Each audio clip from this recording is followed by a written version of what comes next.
Hello there, my name is Thiago and this is Inglês Everywhere, the podcast that helps you improve your English.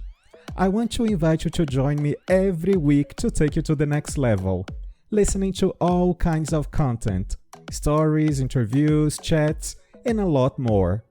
Welcome to Inglês Everywhere. Olá, ouvintes do Inglês Everywhere, sejam bem-vindos a mais um episódio. Dessa vez eu trago para vocês uma notícia, a primeira notícia do ano que eu vou apresentar para vocês. E ontem eu estava no Instagram e eu achei uma notícia interessante, diferente, para que eu pudesse compartilhar com vocês.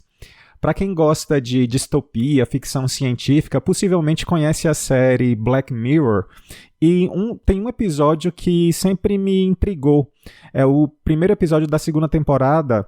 O título, eu pesquisei aqui para vocês, se chama Be Right Back. Então, de repente, ao terminar de escutar esse episódio, se você tiver o interesse, busca lá no Black Mirror, disponível na Netflix.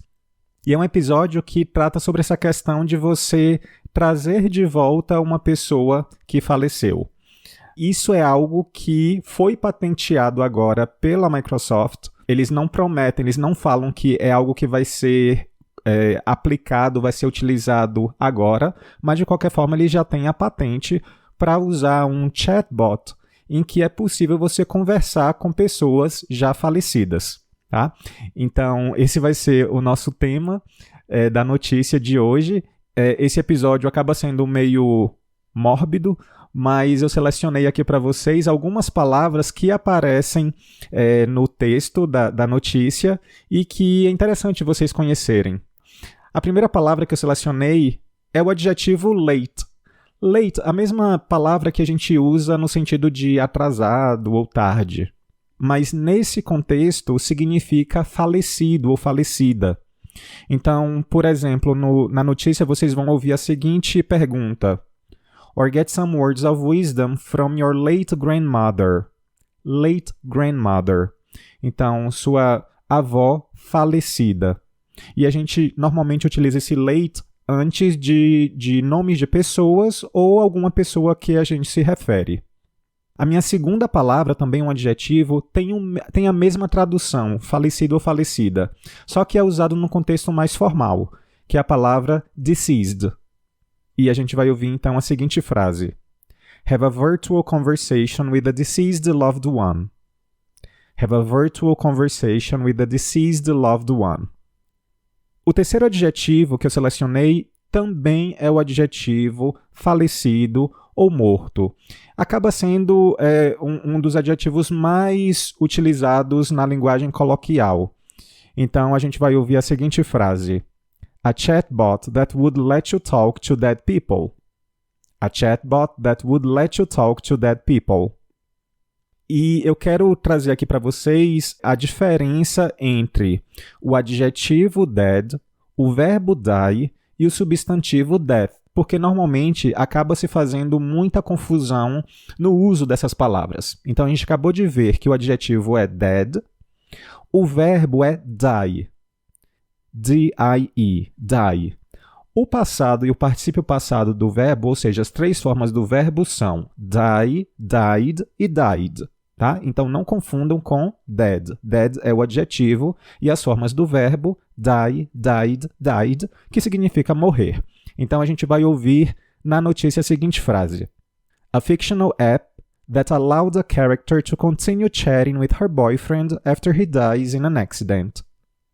A fictional app that allowed a character to continue chatting with her boyfriend after he dies in an accident. E por fim a gente tem o substantivo death. Não chega a aparecer na notícia, mas eu quis trazer aqui para essa nossa discussão para que você entenda a distinção entre essas três classes gramaticais da palavra. Então, eu acabei selecionando um outro exemplo para você entender o uso. The report mentions the death of 18 people in suspicious circumstances. The report mentions the death of 18 people in suspicious circumstances. Então, espero que tenha ficado claro aqui para vocês a diferença, né, entre o verbo substantivo e adjetivo, além dos outros usos aí dos adjetivos late e deceased. Lembrando que late normalmente a gente utiliza antes do nome da pessoa que morreu ou a relação que você tem com aquela pessoa. No caso do nosso exemplo foi grandmother, late grandmother. E deceased tem um certo grau de formalidade. Então você vai ver no noticiário, a polícia vai utilizar também o termo deceased com certa frequência. Antes da gente ir para a notícia de fato, eu quero fazer aquele convite para que vocês não deixem de me seguir aqui no podcast, na plataforma que você está me ouvindo. O Inglês Everywhere está disponível em todos os agregadores de podcast e também no YouTube, tá? Se você tem preferência por ouvir podcast no YouTube, também é só acessar lá buscando pelo Inglês Everywhere. E também não deixem de me seguir no Instagram e no Twitter através do Inglês Everywhere. But now, without further ado, let's listen to the news.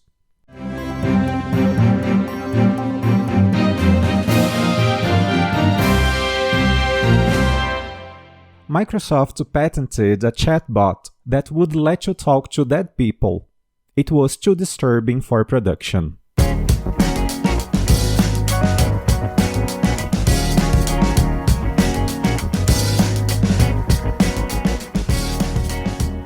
The internet is buzzing over a new technology created by Microsoft developers that could make it possible to have a virtual conversation with a deceased loved one. Well, kind of. A patent granted to Microsoft last month details a method for creating a conversational chatbot modeled after a specific person, a past or present entity, such as a friend, a relative, an acquaintance, a celebrity, a fictional character, a historical figure, according to the filing with the US Patent and Trademark Office. The technology is reminiscent of a fictional app in the dystopian TV series Black Mirror that allowed a character to continue chatting with her boyfriend after he dies in an accident by pulling information from his social media. Want to talk music with David Bowie? Or get some words of wisdom from your late grandmother? This tool would theoretically make that possible. But don't get too excited, or freaked out for that matter. The company isn't planning to turn the technology into an actual product. Tim O'Brien, Microsoft's general manager of AI programs, said in a tweet on Friday that he confirmed that there's no plan for this. In a separate tweet, he also echoed the sentiment of other internet users commenting on the technology, saying, "Yes, it's disturbing." Here's how the technology would work if it were in fact built into a product.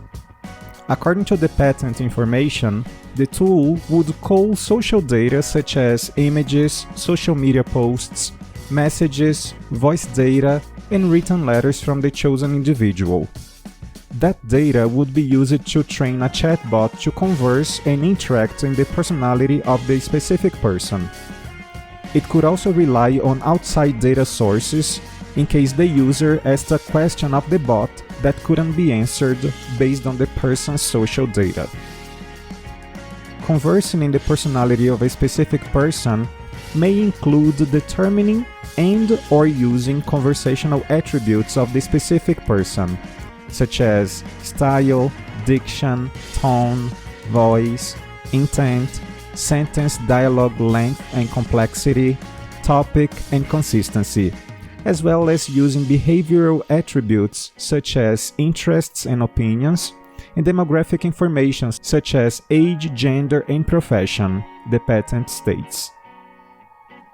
In some cases, the tool would even be used to apply voice and facial recognition algorithms to recordings, images, and videos to create a voice and 2D or 3D model of the person to enhance the chatbot. While Microsoft doesn't have plans to create a product from the technology, the patent does indicate that the possibilities for artificial intelligence have moved beyond creating fake people to creating virtual models of real people. The application for the Microsoft patent was filed in April 2017, which O'Brien said on Twitter predates the AI ethics reviews we do today. These days, the company has an Office of Responsible AI and an AI Ethics and Effects in Engineering and Research Committee, which help oversee its intentions.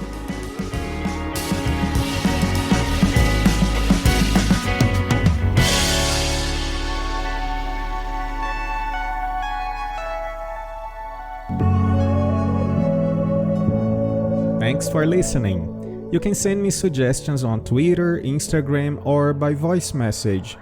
Also, follow us on your favorite streaming platform to check out for the next episode. On ingleseverywherepodcast.wordpress.com, you can have some further information about our show episodes, including transcripts. See ya!